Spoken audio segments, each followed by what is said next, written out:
What's up, guys? Welcome to episode 33 of the Coffee Club podcast. Back here in Boulder. We got back yesterday, a nice early morning flight in from Philadelphia after the Penn Relays, which was a cool event. I don't know. It was very interesting. I'm not sure how much everyone was paying attention. Obviously, there was a lot of hype before it. Yep. For weeks leading up to it for multiple reasons. And then it happened, and it was a bit of a letdown in some regards. It was very cool in some other regards. Obviously, that's what we're going to talk about today to start off. But before we get going, shout out to our own beans, White Bridge Coffee. Head to coffeeclubpod.com and check out our beans if you want to support us. We're sipping on them, and they're tasting pretty good. So, yeah, check it out. But, yeah, no more dilly-daddling. Penn Relays, huh? Dilly-daddling. Penn Relays. How was it? What an experience, guys. Just really trying to process it for this pod, to be honest, because a lot of the lead up, obviously, behind the scenes, we're trying to scramble to get a legitimate team out there. Yeah. Let's go through a bit chronologically, because there was a lot of stuff, both from the race standpoint and also the media standpoint. If you checked out our last podcast, it was from Franklin Field, which is a really awesome experience that we got to have as a what I mean, I was going to say as a podcast, but we're more than a podcast. As a brand, I think. Whatever we are, yeah. As a brand in a sport where you're not really able to create your own kind of identity in some ways, you're kind of latched onto a brand like a shoe sponsor or something like that to be able to create our own identity and be able to portray it. At Penn Relays, one of the most historic meets in the country, it was a pretty special thing, and at that point I thought we would like that anything onwards is going to be downhill from there. It was a very unique experience. In 126 years, how many podcasts have been filmed from? Pretty random. It was so random, but yeah, that's kind of what we said. I think we were just like, wow, why are we here? Like, I mean, it's sick. It's really cool. It was a great experience. It was great to have Olin on too, and I thought it was fantastic, and we got to obviously thank On and the people there that was helping us out to set that up, because it was a pretty Did cool you go experience. back and see Jordan and Andy pretending to fight? I did see that. Yeah, that was pretty funny. Yeah, someone sent that into my Discord, a clip of it, and they're like, "What the hell are these guys doing?" When they were throwing some fake punches. That was actually really funny by them. But yeah, it was really cool. Thanks to Penn Relays and all that for having us do that, because very cool, unique experience. That was on the Thursday. So the Thursday for us boys was media duty. Kind of weird that that's part of our job now, but we had a nice meet and greet where we signed autographs at the Penn Relays. And obviously Penn Relays is 3 days, I think, and across those days there's so many kids competing, so there's always a lot of madness, a lot of excitement, and good energy. Yeah, really good energy. I think that's what I would say. On Thursday, after that energy that I received, I was like, man, we're going to smash this world record. And I say we, even though I wasn't running or anything, but I was feeling very positive about it.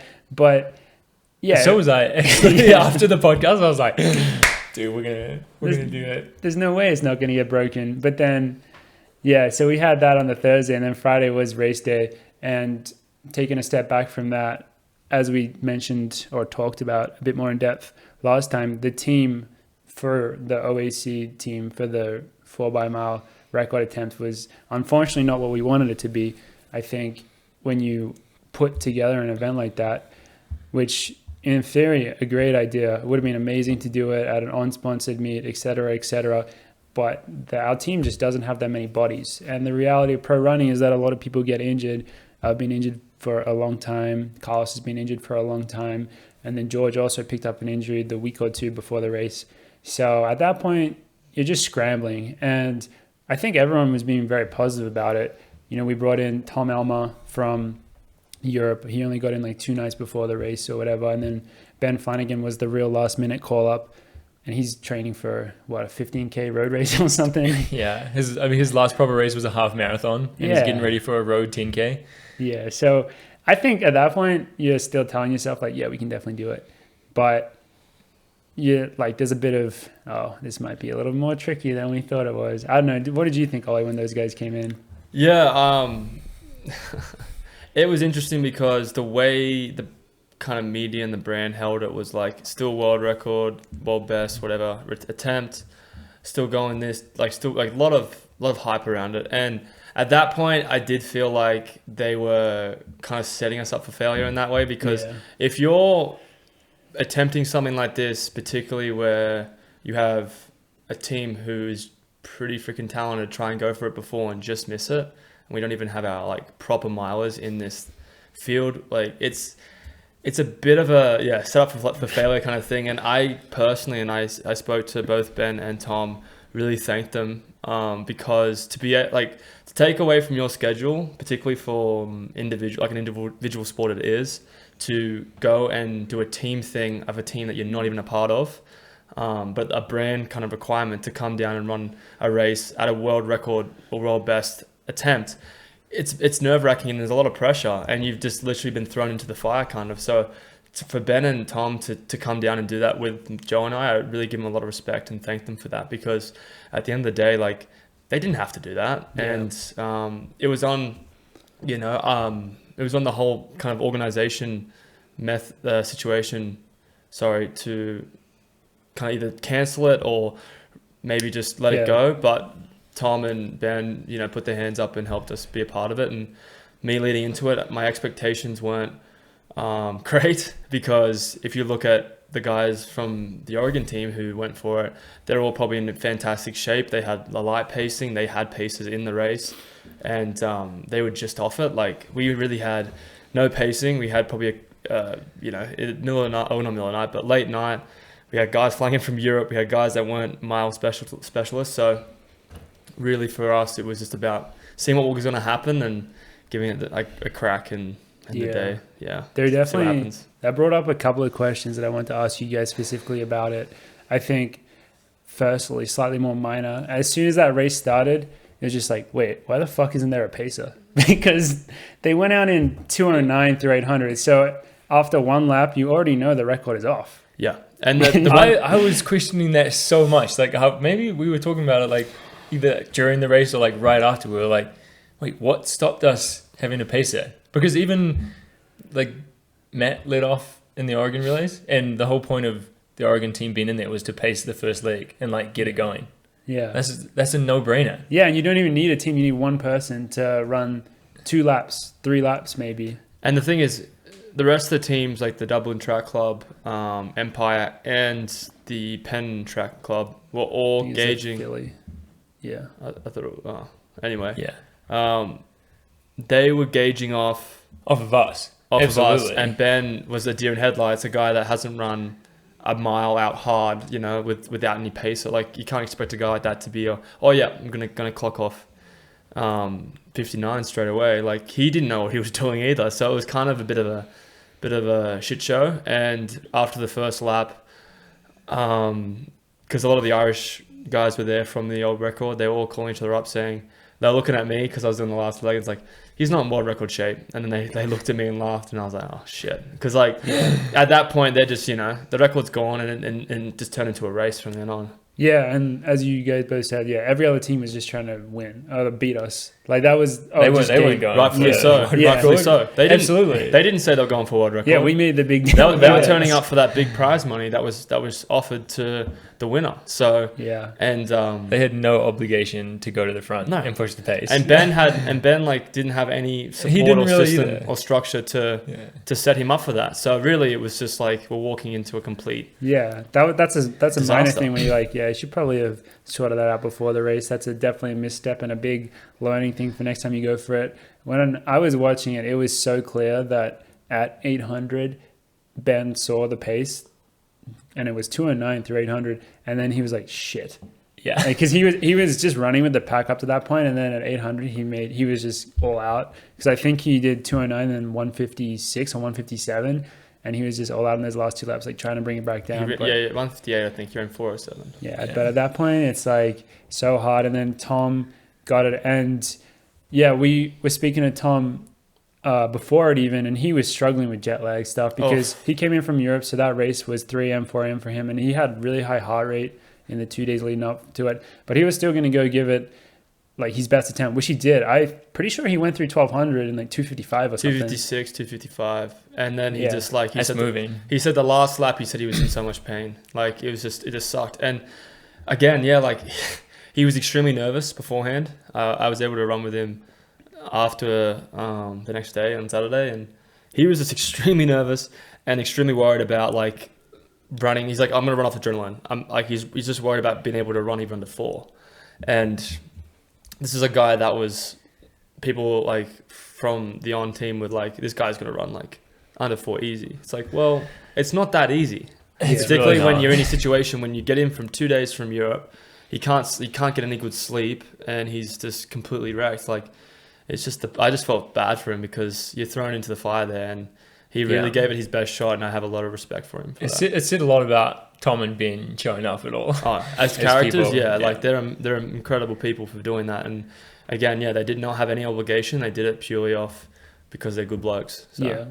Yeah. And then it gets to Joe and then Olli, and you guys both ran like very good. But at that point, when the record wasn't on anymore, I think it was just about winning. Joe had a pretty big gap to make up to the Irish team, which he did, and then he handed off to Olli in a really good spot, and Olli just kind of ran away with it, and then I don't know. Did you shut it down on the last lap, or so well, I mean, like I can tell so Joe ran 3:58, had a great, like, decent leg for him, probably not like what he wanted obviously, but he handed off to me just in front of the Dublin track guy, who's also an incredibly accomplished miler, Sean Tobin, and I kind of just thought, I'm not going to make this a race, so I just went pretty controlled and relaxed, but hard.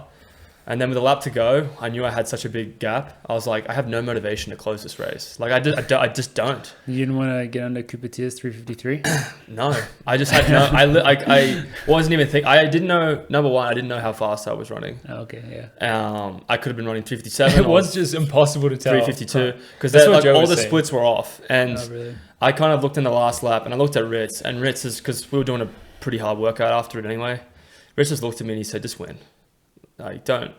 And I just kind of ran it in, and it was a 3:55, which was pretty, like, I was very happy with that anyway. And I did mention, like, 3:53 for Cooper was like an incredible anchor leg. It's probably one of the best I've seen for a mile in a relay. So 3:55 for me, with shutting it down the last lap, I thought was great. But at that point, like, we're just running to win, and the motivation was extremely low when it's, pretty late at night and people have turned up. There wasn't many people there, but the people that did turn up were expecting a world, like, even close to a world best, and we were very far off it. So, 16:04 was the final time, which is still, was that the 4th fastest all time or something? Eighth all time. 8th all time? 7th or 8th, yeah. 8th all time. So, not the worst thing ever, but obviously not that many people go for it. It's not, but it's also like, how many 4x miles are run?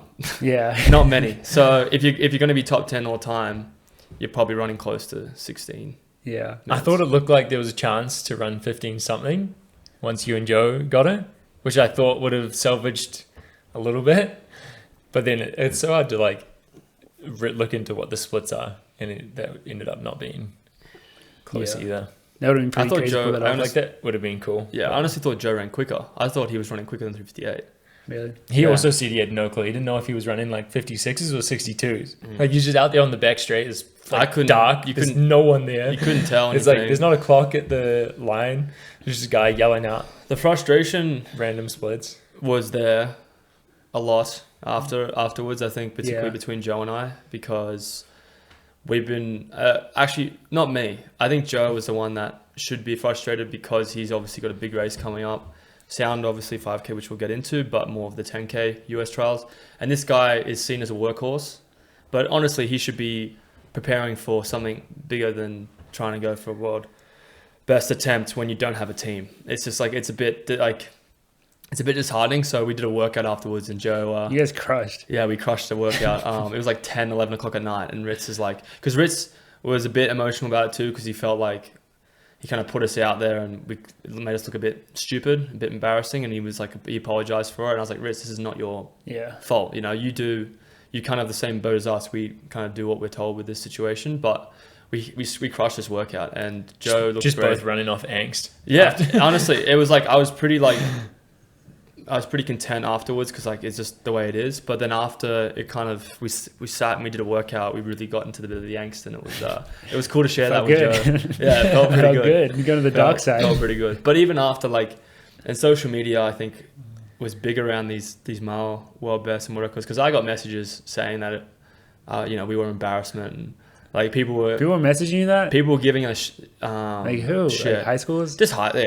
Just like general fans of the sport, where there was this anticipation, expectation that I would say we never like said that was going to be easy. We never said that. Yeah. But the expectation was put there by media sources. And including us. I mean, I titled the last video world record. Yeah, and we did try to. I mean, you got to get the clicks, and we did try to go for it, but we never. Like, I think when people see that and it's like, oh, they're like going to get it, they're going to get it, and then we just were nowhere near, and people were just roasting us, particularly with the Oregon situation as well, because I've voiced my opinion about that very strongly, and yeah, people were just giving me shit for it, and you know what? At the end of the day, that's their right. Yeah. And my right is to ignore it. That is something that I wanted to get into more, is the coverage of it. It's such an awkward spot for who's putting on the event and has all the athletes running and everything, because at some point, I mean, the whole time they're putting out this very strong messaging to try to get it as much attention as possible, because that's their job as marketers or whatever.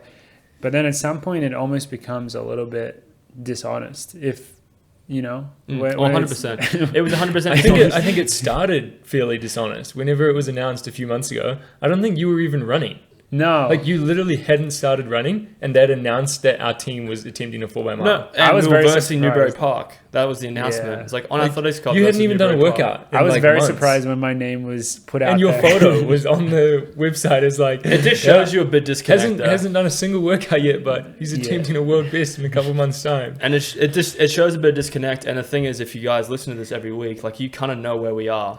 Like, we try to be as honest with everything as possible. Like, and people can like connect the dots. They would like understand that Morgan has been coming back, and they're doing this big announcement about world best attempt. You'd probably think, well, why?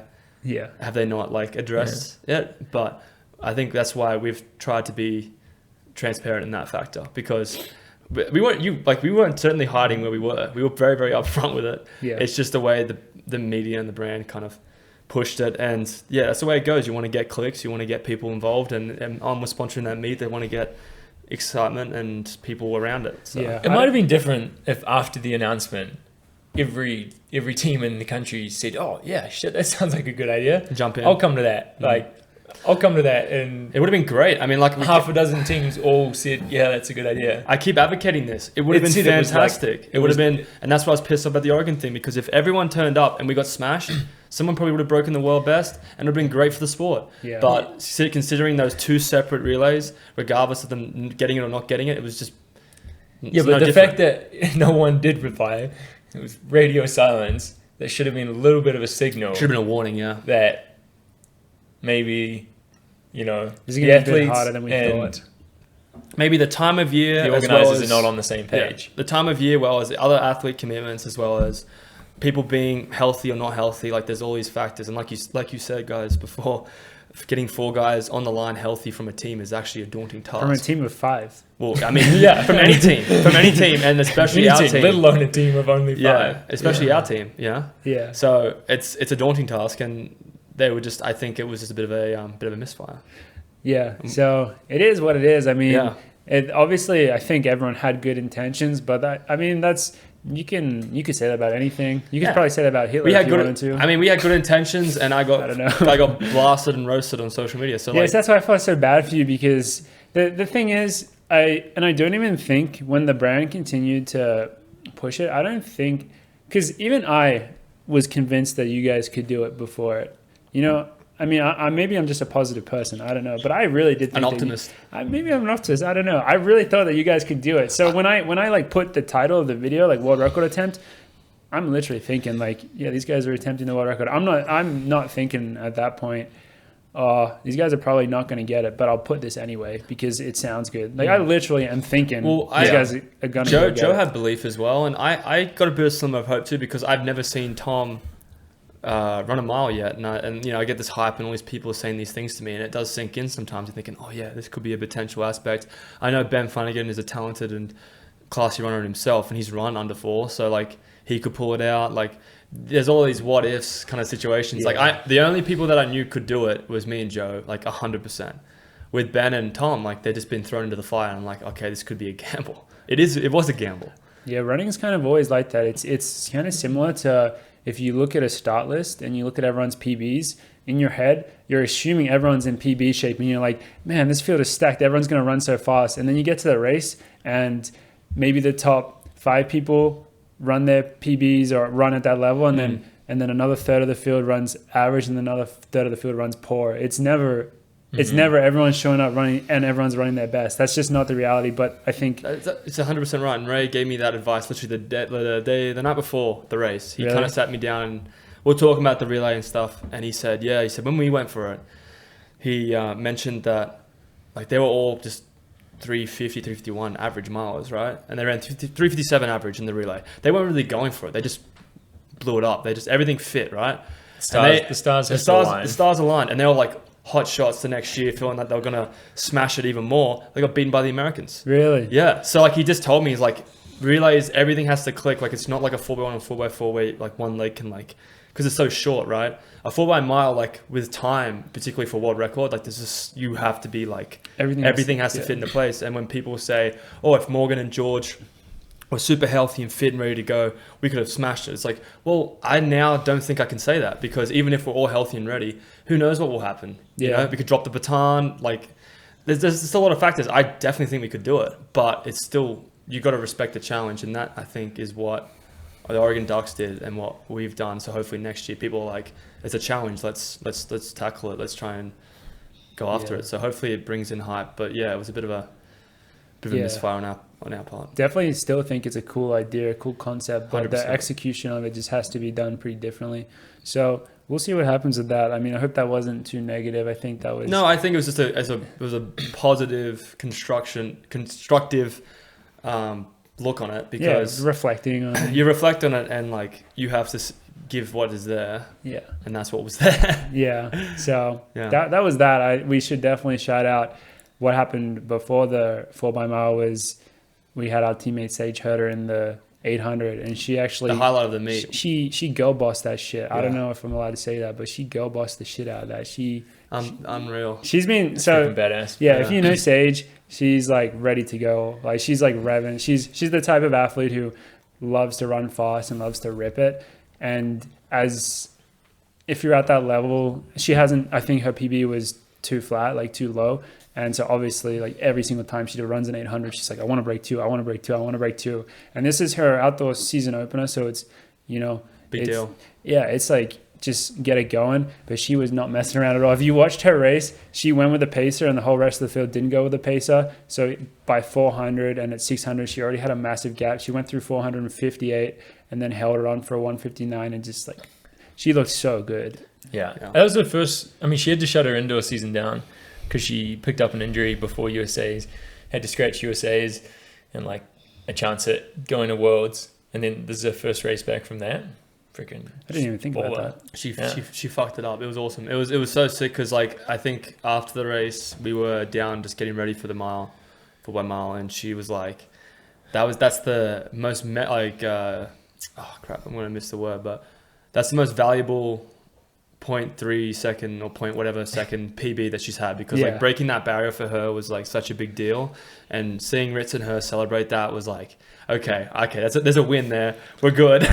Because like I remember breaking 2. That was hard as hell. It's hard as hell, man. And like Sage has been grinding away. 2.0.03. Yeah, we gotta get Morgan to break 2. But Sage has been grinding away, and like we've been watching it and witnessing it as teammates of hers, and it's fantastic to see those results come finally for her. And I'm excited for the rest of the season because she's just on. Yeah, I think a couple of things with it. One, for her to do it at Penn is really cool as well, because she's an East Coast girl from New York. She lived in Philly for 2 years as well. Yeah, I'm pretty sure her family was all there, and I think she had a lot of supporters there. So that was really cool. She raced Penn Relays in high school and all that. And then I think, when you open your season like that, running 159 with no competition. Obviously, she had really good pacemaking actually. Like credit to the pacemaker, but you still don't have the same competition, and it's the first race of the year. So I think when you open your season like that, I mean, who knows exactly what's going to happen, but your ceiling is super high. So I think she can do really well, especially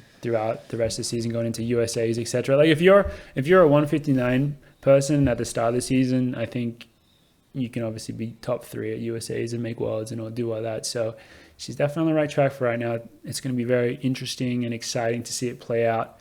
Is there anything else we want to talk about from Penn? Carmela's 1500. It was cool to see Carmela because 10K girl going to a 1500 with actually like really good 1500 meter girls, like pretty daunting, and she held her own, was able to PB. Did she run 420? She ran 420. Which we like. Nice. We like that. But I think she was hoping to be under 420. But she got a PB nonetheless, and she seemed pretty good positive feedback from it. So, and anyway, like to get to race at Penn is pretty exciting. So that was cool to see her, and we went out to the field and supported her, and that was pretty awesome. Yeah, but other than that, I think Penn is Penn, you know? Yeah. You got the relays that were pretty exciting. That's how one of our other takeaways was when Carmela raced. It was 2 p.m. on Saturday, which is the peak of the meet. So exciting. I don't know what the audience is, but it's probably like 40,000, 50,000, and they just love racing. Like they don't care about times really or anything. They just absolutely love racing. And so the 4x mile was on Friday night, which was also unfortunately a bit of a misstep with it because the crowd wasn't really there anymore. So I think next time you wanna if it's trying to make a big deal out of it, you want to hold it at those peak times, which is Friday, Saturday in the afternoon. If you saw any of the college races that were during that time, for example, the college 4x mile, we weren't in the stand for that because we were back at the hotel, but oh my God, I can't imagine how crazy because that was a race where there was still like 6 to 8 teams in it with 1 lap to go. Our boy Olin Hacker unfortunately took a big fall. Took a tumble. Two falls in that race. 2 falls in that race, and then like a massive kick down, like 4 teams on the final straight. So exciting. It's just awesome. Like that's what Penn's all about, you know, and that's what Morgan and I experienced when we were at Penn. And it's just a shame that hopefully next time they could squeeze in a world best attempt when there's a bit of a crowd there. Because if you know, like when we were there, we noticed that people were just geeing up for everything. Like when the commentator was saying like, and they're going for this and they're going for that, and they have like an Olympian here, and even the long jump, you know, events that you wouldn't think that a crowd would, like events that would be harder for a crowd to follow, they're still following them. And they're getting like really loud and really like into it. Like the atmosphere there is just unreal. Someone was saying it was like the loudest high jump competition they'd ever heard. Just because like everyone's already there and they've got the high jump on, so everyone's like, why not? Yeah, I'll cheer for that. 100%. You can imagine how crazy it would have been when Usain Bolt was there. Oh my God, there were so many Jamaican fans. Yeah, they all had the flags and stuff, like black and green and yellow. Dude, the Jamaican Prime Minister was there. Yeah, we saw him walk past, and it was like all the security, and we're like, what the hell? And we didn't know who it was. I mean, like also, you know, Devin Allen, who is signing with the Eagles for NFL, like he did his hurdle race and he's walking through and like we're literally like right there next to it. There's just like this crowd of photographers and videos and like security walking through, and you think this guy's like the president. It's just like, it was just crazy how many people were there. It was awesome. What's our Devin Allen Coffee Club fun fact? He follows us. So yeah, he follows us on Instagram. Devin Allen, the legend, follows us. Thanks for the follow, bro. I don't know if he listens, but he follows us on Instagram, so I'll take it. I'll take it, and like this guy's a legend, and he raced it was a pretty sick race as well to watch. Dude, okay, this is a bit of an aside. I'm so surprised that he's still racing hurdles now that he's signed with a pro football team. It's funny because Jason, who is our guy that's the magician, looks after our bodies and stuff, based in Michigan, he was mentioning it to me, like he's been running like straight like for a long time, right, like most of his career, and now he's going to a sport where there's so much more agility, moving like side to side. Like you can imagine his training is just going to change drastically. Yeah, it'll be interesting to see how he goes. Yeah, I'm excited. I hope he does really well, but I think it's going to be pretty hard challenge to transition. You'd think he would have started training for that already. He might have already. I just can't believe that they're letting him do it from an injury risk standpoint, because hurdles and sprinting, you're putting a lot through your body. And the crazy thing is he's running so amazing. Like I think he ran under 13.2 or around somewhere around like 13-11. Yeah, and that's like I don't think he's lost a race yet this season. that's like crazy freaking good times. That's like He's freaking good, man. Maybe he must have put that in his contract. Something about being able to finish the season or run some part of the season. Because he has a rookie deal, right? Oh, I guess he just probably really wants to race Worlds in Eugene. That actually makes a lot of sense. I mean, I don't know if he'll still be able to, because they'll be in summer training. But I mean, he freaking went to Oregon and he's in the US. That's the potential for him to go and compete and do well there, and like that'd be the most amazing itself, thing. And like just getting fan engagement. Yeah, pretty freaking. And I guess for the Eagles that'd be cool as well. It's good hype. I mean, that's why he raced at Penn. I'm guessing is because it's in Philly. Yeah. It's great. Imagine he could wear the Eagles sponsored by Nike. Could he wear like an Eagles jersey? That'd be pretty cool. We'll get a Coffee Club sticker and stick it somewhere on it as well. Just for... I'm sure he's retained his Nike contract, or maybe it's even gone up. I don't know. It could have gone up. It sounds like everything he does, his profile is only going up. Yeah. So, I mean, he's only a positive influence in the sport. So yeah, he's definitely a guy that deserves it and earns it. Yeah, he's awesome. So, we're little Devin Allen fanboys. Oh man, but so that's Penn. I mean, the thing is, we'll be back there because I think on sponsorship is 4 years. Did you know as well? I was speaking to one of the guys that runs that kind of deal. Apparently, Nike had sponsored that meet for 25 years until On just signed it. Yeah, it's kind of. I didn't even know it was a Nike meet. It was a Nike meet for 25 years. Well, I mean, obviously there's like Toyota and all that, but like Nike was like the other. Yeah, like the shoe sports brand sponsor. Yeah, so like On's got it now for 4 years, and hopefully, I mean, it's hard. It's a big daunting task to be able to sponsor that meet, and the next few years will be interesting to see how it goes. But I'm excited for it. Yeah, and I think we're hoping that we're just able to kind of get better and better in terms of like what our requirements there and the racing that we do. Like it's not like 100% that we're going to be racing a 4x mile there every year. Like they float the ideas of just doing open events or whatever. So it'd be interesting to see how it progresses from like our perspective. Beer mile maybe. Beer mile, dude. I would love to do a beer mile in front of that crowd because that would G me up. That would be so sick. Shit, they would love that. Oh, just to see like we just rock up and these people just running through and they're like, what are these guys like? And then they don't explain it either. They're just like, we just do it and they're stopping and just go. They didn't say anything. Imagine if they had a professional beer mile just right in the middle. Yeah, that'd be cool. I thought it could be a corporate thing too. You could get the corporate people to run that and something. I don't know. 100%. After we talked about it 2 episodes ago or whatever, and then people put in the comments what Corey Belmore's world record is for the beer mile, I'm so intimidated. It's like under 4:30, right? It's so crazy. It's ridiculous. I mean, my goal would be to like go under 5:10 or something like. And if you went under 5:10, I think that'd be a ridiculous effort. Yeah, I think that would be like that'd probably get me a beer deal. My dude, who's Molly sponsored by? Molly Seidel? She's got a new beer sponsor. Michelob, I think. Oh really? Ultra? That's big time. That's real big time. Yeah. All right, we'll work our way there, I guess. But I mean, yeah, getting the beer mile world record is definitely probably the good first step to take to try to get that. So is Corey Belmore sponsored by beer? I don't know. And he has an Adidas contract, right, for running the beer mile? He did. I mean, it's pretty cool that he was doing I wonder how much beer he was drinking when he was like full professional serious runner. It's light beer, right? So like it's pretty much just hydrating. Well, it has to be a certain percentage. It has to be at least. It can't be like super light. I think it can't be like 2%. It's like 4.5%. It has to be around 5%. Something like that. Like just a normal beer. Peronis? That'd be my beer of choice. What would your beer of choice be, George? Coronas, Peronis. I guess Corona 5? Yeah. I don't know. I don't know if you're go down pretty well. Corona would be on a warm day. Put the limes in there. Yeah, as long as there's one little bit, you have to put it like on the line. You put in the lime in. What would you, Morgan? You probably don't. I'd say fuck the beer. I'd do it with Smirnoff Ices. I feel like it'd be so much easier. Like the sugar would fuck you up. When you get hit after the race, you'd get hit so much harder. Yeah, but I think during the race, it'd be a lot easier.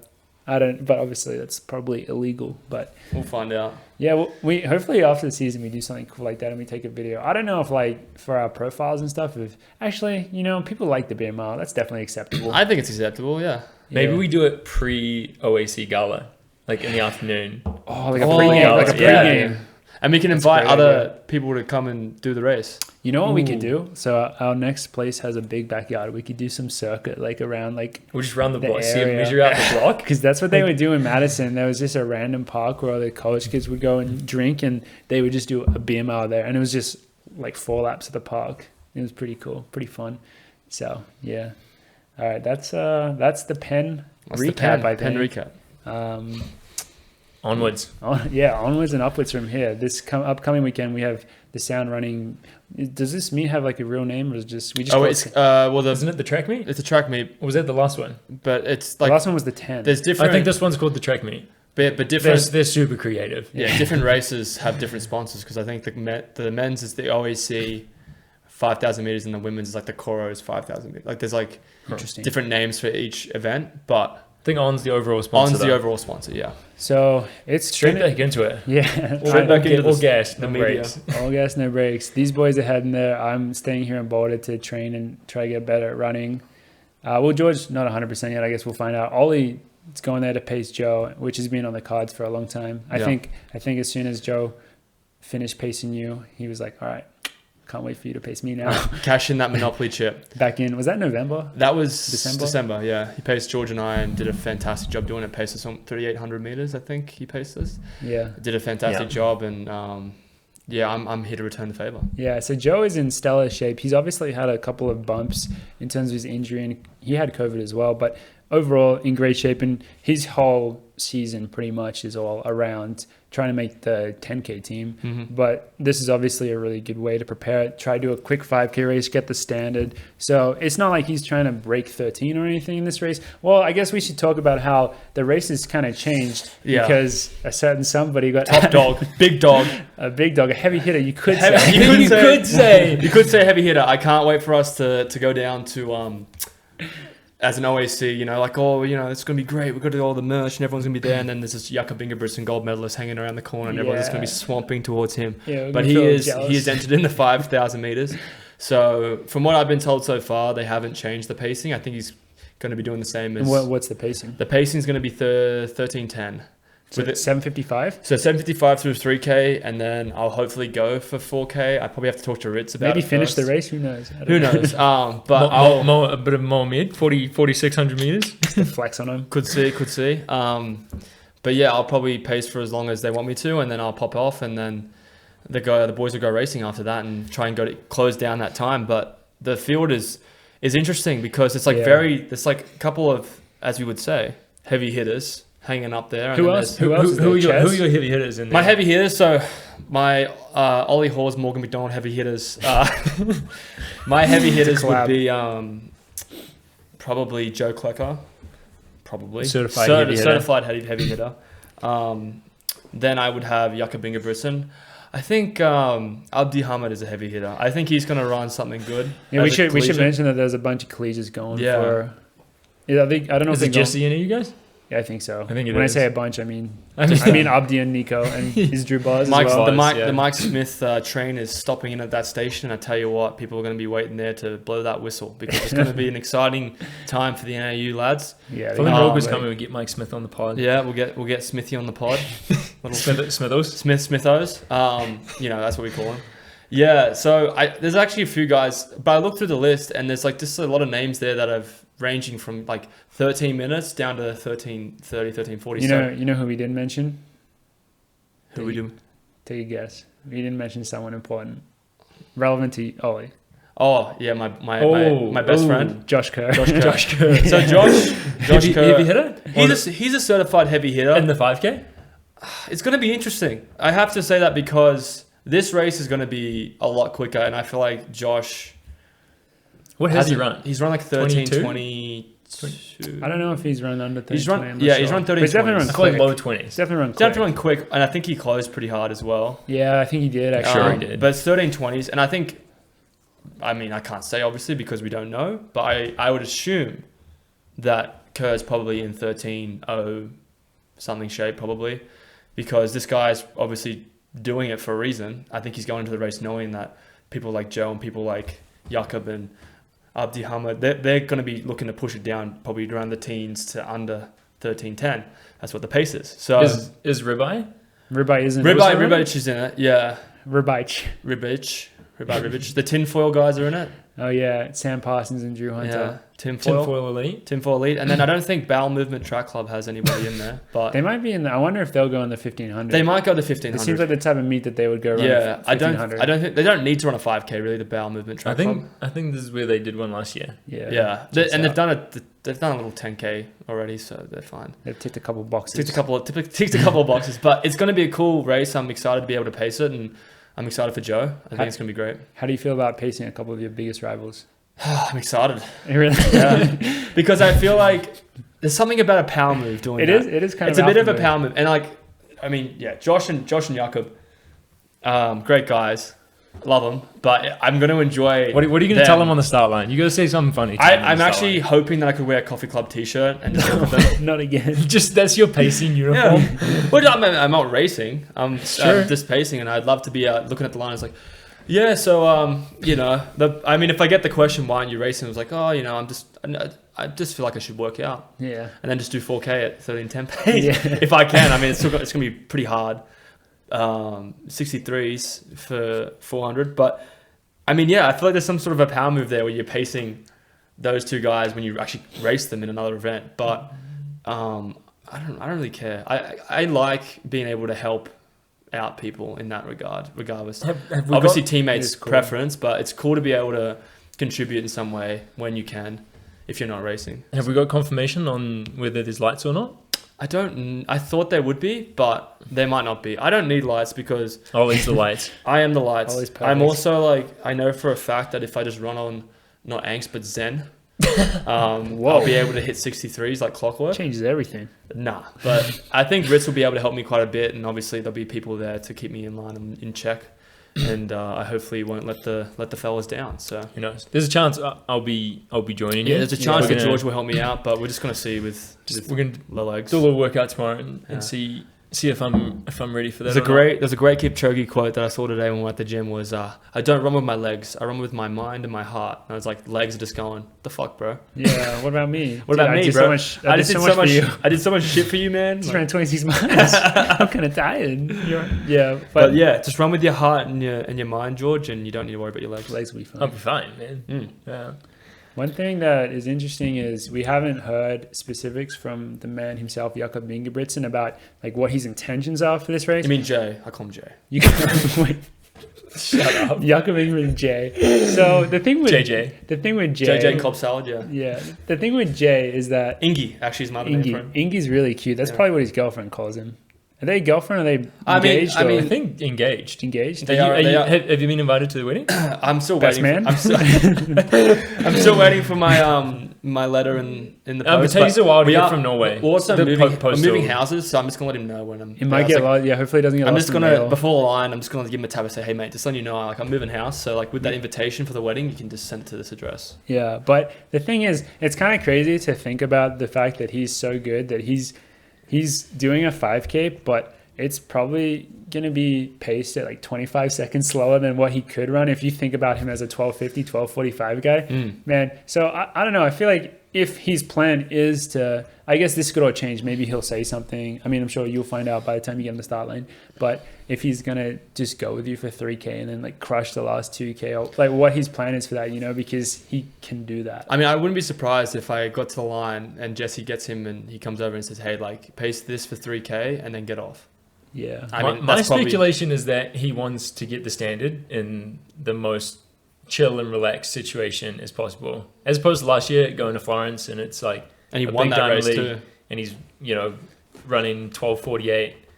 This year I feel like he's just trying to get the standard, and Does he not LA, have the standard already though? No, so the standard he ran Yeah. was in It's June. probably his ranking is like 3. It is, but I think, true. but he's also in flag training right now. Like I don't think a 13 low race at medium at medium altitude. altitude. Oh, we got to talk about that as well. I don't think a 13.0 race for him, or even going just under 13, is going to be much work for him. Like if he's the athlete that we know he is. What workout Yeah. is he going to do after? And are you going to hop in it? Well, I had this That's fantasy. some good speculation. I right had there. this fantasy that George and I'd be pacing, and then we'd have a coffee cup sticker in our hand, and we just give a little slap of the coffee sticker behind him and says, "Good luck, mate. Have Wait, a good one." where are you going to put it on him?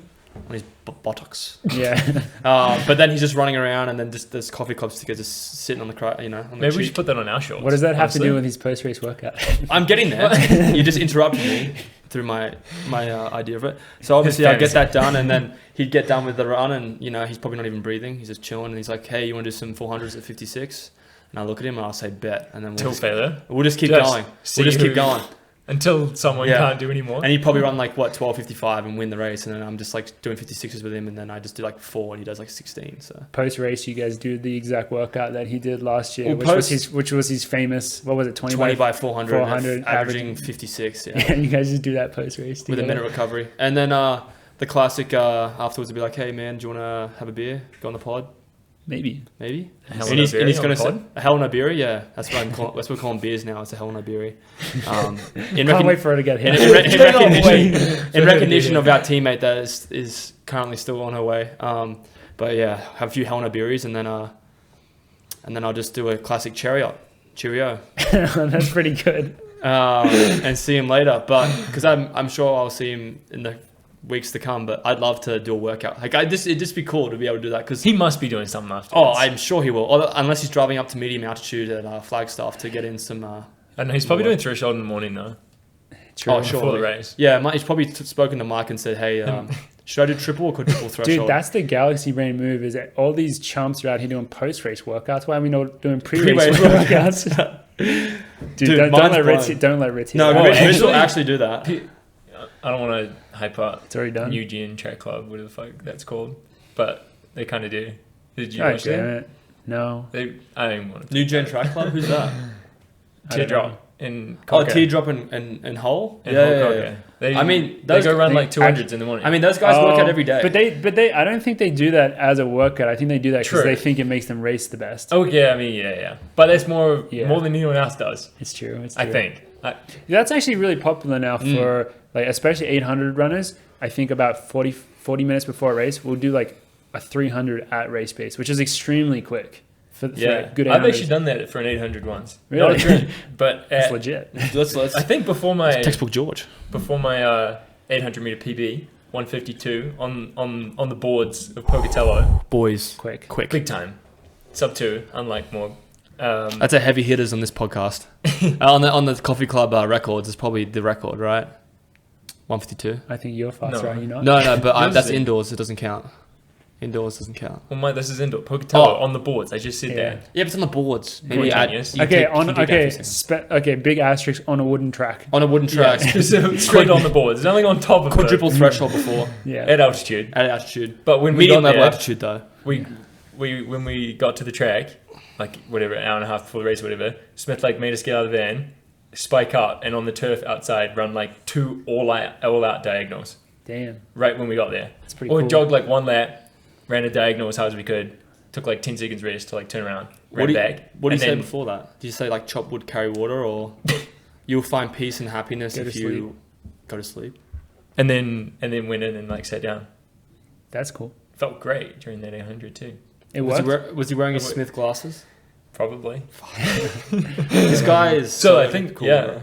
Well, if it's good enough for Mike Smith, then it's good enough for me. Oh, it's good enough for me. Anything that Mike Smith does is just like it's already imprinted into just a beautiful, nice. I mean, how excited are you to have him there on Friday night? Well, he's going to be on the pod, so I'm just going to play it chill. Don't want to make too big a deal. Are you going to ask him before the race to like tell you to go to sleep? Yeah, I told him that I would trip up Abdi if he doesn't get on the pod. So yeah, smart. Do we think Abdi's breaking the collegiate record? What is? Yeah. Well, I need to know what the collegiate record is first because I feel like I've heard so many. 13:08. I think he can do it. Yeah, I think he can break hand timed. I think he can break it. I mean, obviously, you got to be on, and I think if Abdi Hamid is on, he'll run. I think if the race is paced to 13:10, that's the ideal. That is ideal for him to go run that, and then just close as hard as you can. Yeah. So I think he can do that. I think he's gonna do it. Yeah. We should probably give a little rundown of some of the other races there because we have a bunch of our teammates racing as well. We got Have you guys seen that the women's 1500 is getting a little bit hyped up as OAC versus UAC? Haven't talked about UAC in a while. The UTI Track Club? Yeah. UTI's been quiet. They've kind of been quiet. And then real quiet. Was it Shannon and Sinclair versus Sage and Monsoon? Alicia, yeah. So probably a pretty good matchup. Honestly, yeah. I think it will be. I think Sage is obviously hungry. She's like yeah, I just ran 159, so 64, 65 is going to feel easy. Alicia is, we always just, I don't know what to say about Alicia. She's just too good at running.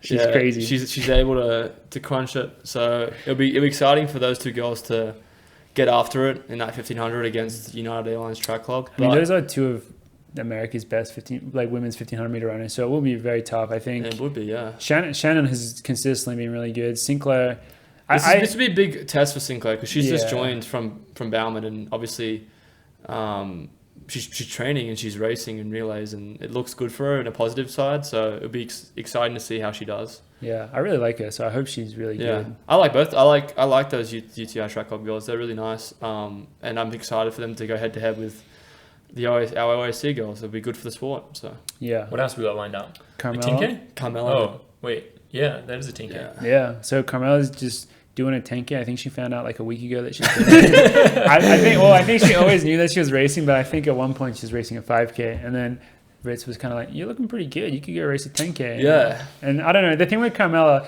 I don't want to tell a story for her. I go follow her Instagram, or whatever. But she loves to race. I think as a pro, she's been like, "Man, I want to race more. I want to race more." So the fact that she's racing the 1500 Penn and coming back doing a 10K, I think like that's what she. It is hard to race exposure. a lot when she's got to run a bunch of 10Ks. Yeah, that does make it really hard. I want to do a bunch of races, but I also have to fit in like 3 10Ks. Yeah, and 10K is like, as we know, it takes a lot of time to recover afterwards and a lot of lead up. So yeah, I mean, 5K is a little easier to do more of, but yeah, another 10K for Carmela. So excited to be there and support her and cheer her on. Yeah, especially when you're trying to run your PB. I think for the 10K especially, and the 5K. Like running, I have more experience running hard 5Ks. When I have run my PB before in a 5K, I'm pretty fucked for like a few days. It definitely really takes it out of you. So, not easy to run a lot of those. But I don't know who else is in the race and what the pacing is or anything for that. But obviously, we're going to be rooting for her to go out there and 100%. hopefully crush it. So, I think that's it in terms of who's racing. I think for Alicia's us. pacing it. Oh, well, so that checks out. Yeah. So Alicia's going to pull an Ollie and probably pace like 9,600. Yeah. Just hop off with one lap to go, just like looking real good. That'd be pretty cool way to do it. We'll give her a Coffee Club t-shirt to pace in. Yeah, I'm sure she'll be down. You know, it'd be funny as well in that 5K if I just like went to lane 3 and just kept running until the race finished. Now you got to do the Jakob Ingebrigtsen at Eurocross, and you go behind him, and then you hunch down behind him, and then you outkick him at the end. That'd be pretty cool. But yeah, I'm very excited to see how Jakob. I kind of hope that I don't find out what Jakob's plan is for the race until, I hope I never find it out until I witness it in person, because I have no idea what he's going to do, but it's going to be very, very exciting to watch. The other big thing, which is pretty cool for us, which is happening at this meet, is you may have seen a few weeks ago, we had the New Generation boys here in town, and we had them on the podcast, and all the stuff that we did with them is coming out across this next week. And so that's a few YouTube videos, which have already started to come out. And then the big one was their magazine episode, which it's not just about us, but it's mostly about us. And if you go to the meet, actually, I think for the first 500 people, they're giving them free magazines. I don't know if it costs money to go into the meet or anything, but you get a whole magazine for free. And so definitely try to be one of those first 500. I don't know how many people go to a meet. So I don't think it's going to be hard to get a free copy, because 500 is a lot, right? Yeah. I mean, there's going to be more than 500 people there. Yeah, there for will sure. be. Yeah. But I don't think everyone will be getting a magazine, though. Like, they won't want one? I guess a free magazine, you want to take it. And it's cool. It's like, very we've seen cool. some samples, Yeah. some epic photos, some articles. Yeah. Yeah, I mean, I'm probably wrong. I'm just 500 is like It sounds like a lot. it sounds like a does sound lot. like a lot. Yeah, so that's probably why I'm thinking like that. But yeah, check out that magazine, because we really like what the New Gen guys do from a creative standpoint and everything like that. And it's a cool medium to like integrate with our team and kind of telling some of our stories and all that. And we had a very fun photo shoot for it. So we're very excited to see what the final product for that looks like. So definitely check that out. I don't know if we even mentioned this yet, but On is sponsoring the meet as well. So there's going to be a few other events, or I don't know if you call them events, but games and stuff there. Definitely going to be some chances to win some On gear and or OAC gear, I think. Okay, I got a question. Why the hell do people call gear swag? Is that what it is? Is that like is that actually what swag means? Because when they were I think telling it's us, an American thing, maybe. yeah, like they're like, yeah, you can go win some OEC swag. swag. Yeah. I'm like, what does that mean? That's a good I question. think it's an American thing because we never call it swag. So like, does swag mean? I thought swag cool was the gear? way you wore something. Yeah, But then Swagger. maybe- yeah. Swagger. Like, is swagger like the gear is called swagger? Swag. Free stuff is called swag. Cool I don't know merch if is free called is swag. related. Yeah, we might have to hop on Urban Dictionary later and look that up because I'm. So really does that mean confused. when you go to like a concert, for example, say we go to Banks' concert, so he'd have a bunch of selling some swag? Because I'm gonna be honest, Is it's that so, what he's saying that? yeah, I was gonna, No, I know that. But what I'm saying is, like, in Swag. America, you're in Denver and you're seeing Bank, and like Americans are like, oh, let's go buy some of Bank's swag. I don't know who's saying that. If you say that, let us know. I'm not gonna say not that. trying to make fun of American. Yeah, I mean, I guess we are, but we are in a way, but also I just don't know what that means. Like, we should just call it merch. Maybe right? if it's Andy, we'll just make fun of Andy. If Yeah. he's saying it's that. just Wheat's ice cream. Yeah. come get Probably some, go find Andrew Wheatbix. and he'll get you and- some swag. He'll get you some OEC stuff. So There's gonna be some games. I heard there's like a dancing one. yeah, And, it'll be interesting. Oh wait, yo, we gotta mention the ice cream as well. oh yeah, big news. Also free magazine, but also go to the meet and go. A friend of mine and now ours, Creamy Boys Ice Cream, will be their official ice cream supplier of the track meet. He'll have a hopefully food, he'll a be food there. truck. Yeah, it's a truck. It's pink. Sells New Zealand style ice cream. I assume Dunk is going to be running it. He does have some Oh, other sure people he's around it, turning but I'm up. sure he's going to be there. He actually texted me asking if we were coming. Yeah. Like, Well, I mean, just I want to see him. So Yeah. So Gotta be there. it's delicious. that's And awesome. it's It's the only New Zealand product that I Yeah. endorse. That I so- endorse. That Yeah. says a lot. That says a lot. you can That be is served pink. ice cream Yeah. and you can be served New Zealand ice cream by a New Zealander at the track meet. And then you can He's- go and hang out with the New Zealander. He's a cool dude. Yeah. Maybe if I go, I'll help him churn out some ice cream. So maybe You'll I'll go- hop on get there. in the van. Yeah. That'd be really cool. Actually, that'd be some cool content. A nice little crossover. I personally recommend the Hokey Pokey flavor. They make their own. Well, what do they call it here? We call it Hokey Pokey. What The- is hokey pokey? like that crunchy bar stuff? What do they call it here? Honeycomb. Honeycomb, yeah. Yeah, Oh. I think that's what they call it here. Mm, Mixed into ice cream. yum. It's freaking delicious. Sounds really good. Yeah.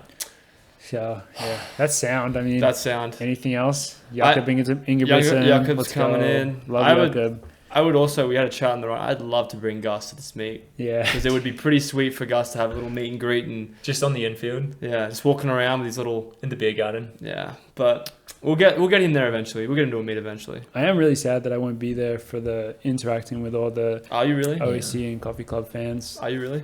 I guess not enough to go.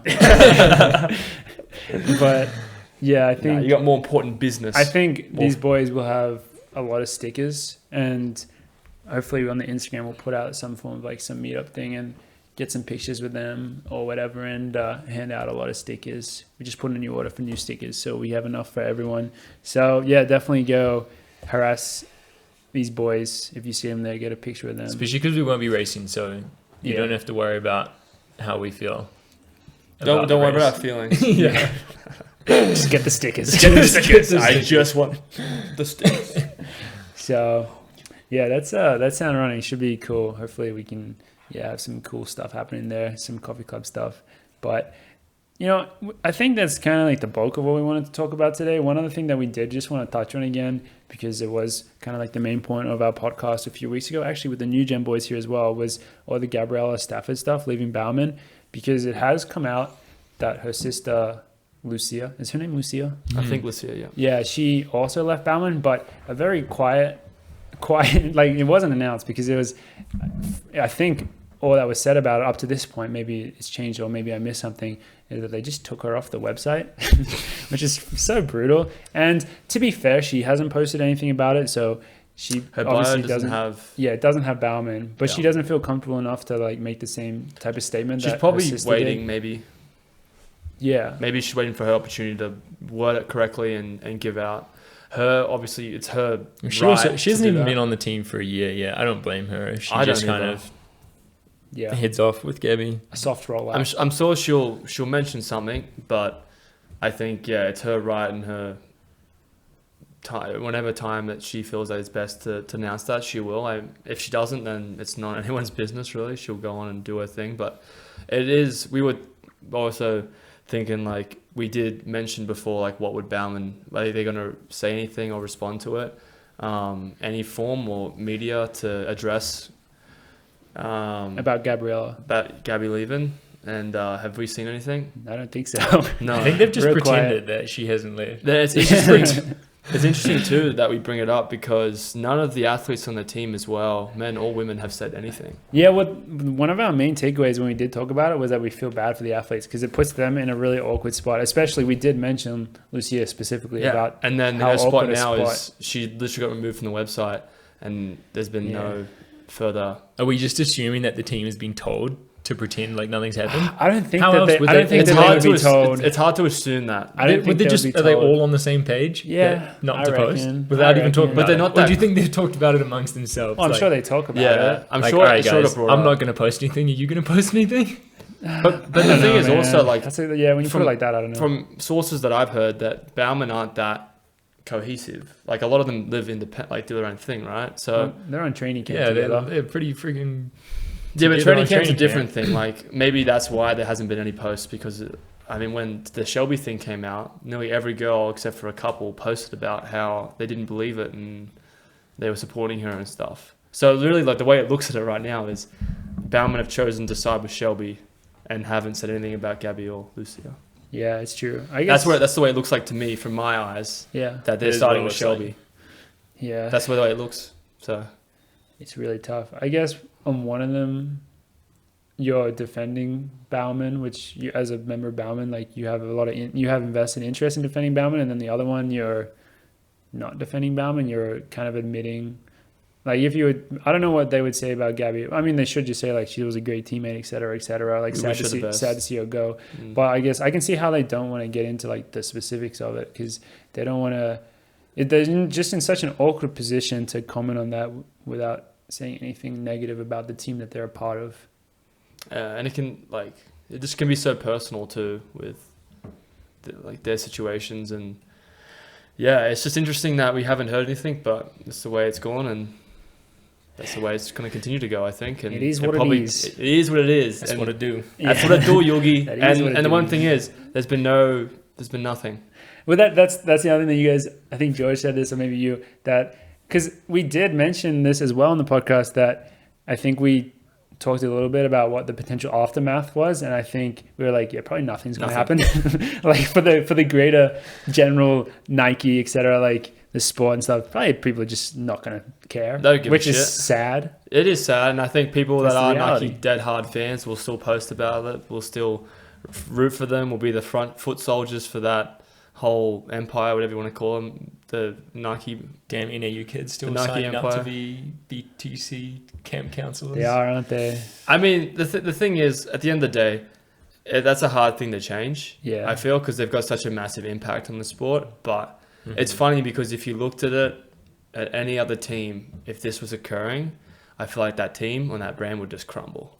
Yeah, they wouldn't have the same No. robustness to just 'Cause like Nike- sweep it under the rug. And this is a sad thing to say, and I maybe it's not true. It's a classic Ollie hot take, but I think I know more Nike athletes that were dopers in the sport than any other brand.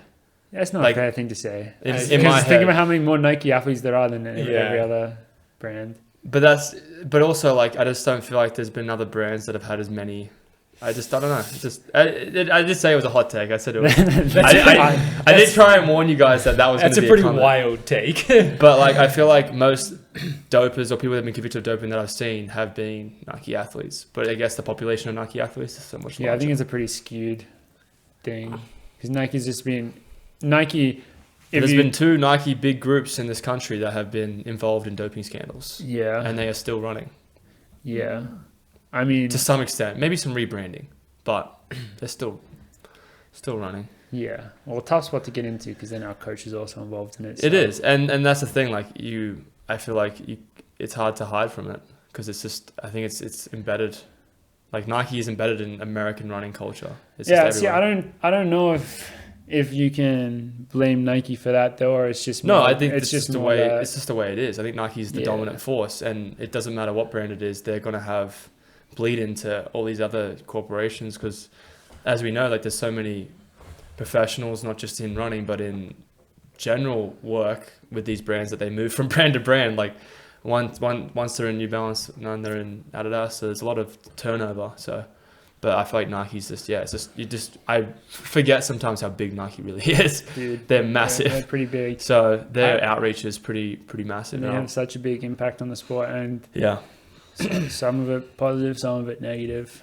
So it's hard. I'm sure every brand has that too. It's just I think Yeah. I thought Nike would be more criticized in that factor, but maybe they are. And Dude, they made it through all the stuff about having the child labor. So Yeah, I was gonna say, true. They made it through a lot of bad publicity in the past. Yeah, and Phil Knight did a classic saying of like, oh well, that's the best wage they could get in that country. Really? Yeah, I remember him seeing that statement. And I was like, that's such a rich person thing to say. Have you guys read his memoir? It's actually so good. It is and it's really good.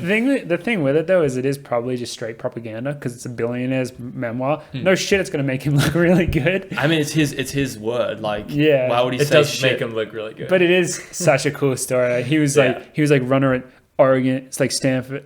I think he went Oregon, then Stanford for grad school, and then he took like the coolest trip around the world where he just visited like freaking 20 countries, and he ended up in Japan because the whole time he had this business plan that he had formulated in grad school to bring what is now ASICS to America and be their one supplier. Was it Tiger back then or something? I think it was Tiger. No, was it was the name. Onyx.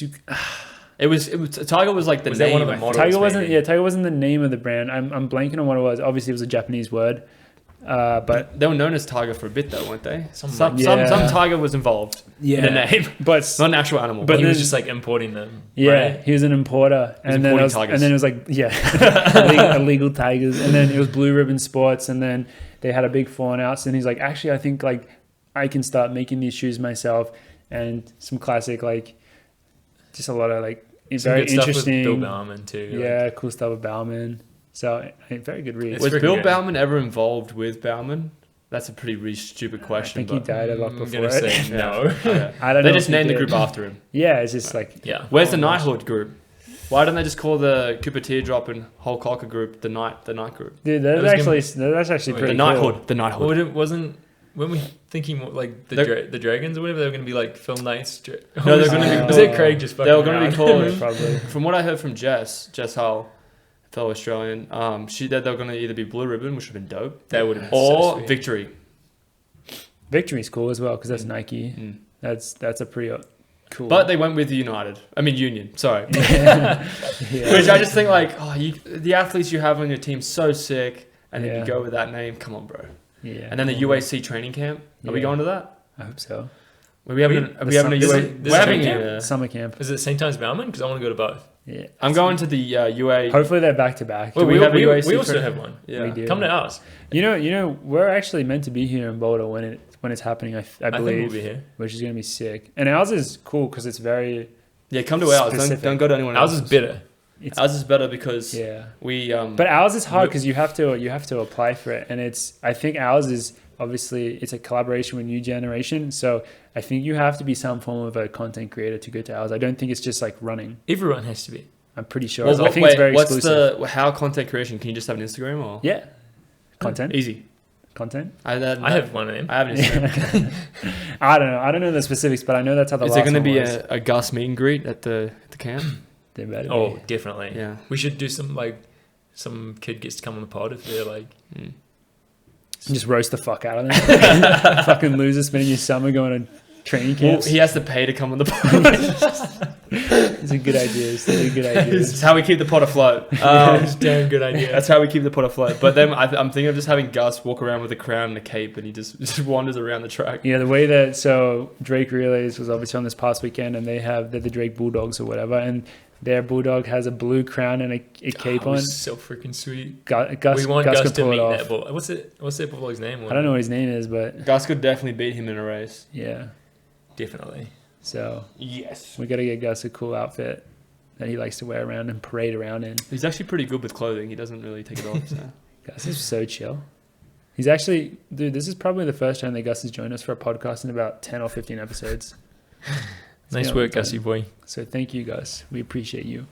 But Giving him what the fans want. yeah, Finally. I think that's it, right? Yeah, I think I that's think we it for covered today. everything. Yeah. Man, that was a nice chat. Good to be back home for a little bit before. Yeah. We've downgraded in the. There's no we Franklin peaked. field. Yes, it's fine. Yeah. Yes, it's fine. Hopefully, It's all downhill You know. from here. yeah. Hopefully, we can get back to that. Back to the big leagues. But yeah, I think that's it. That's episode 33. Keep clicking them off week after week. Getting closer and closer to that 420. Yeah, that's our goal. 420. 69 is close. Yeah, 69 is pretty close. we're almost halfway. Yeah. Hell yeah. Wait, we are halfway. No. No. 34 and a half. 34 and a half. All right. Well, thanks everyone for listening. That's episode 33 of the podcast. We'll see you guys next time.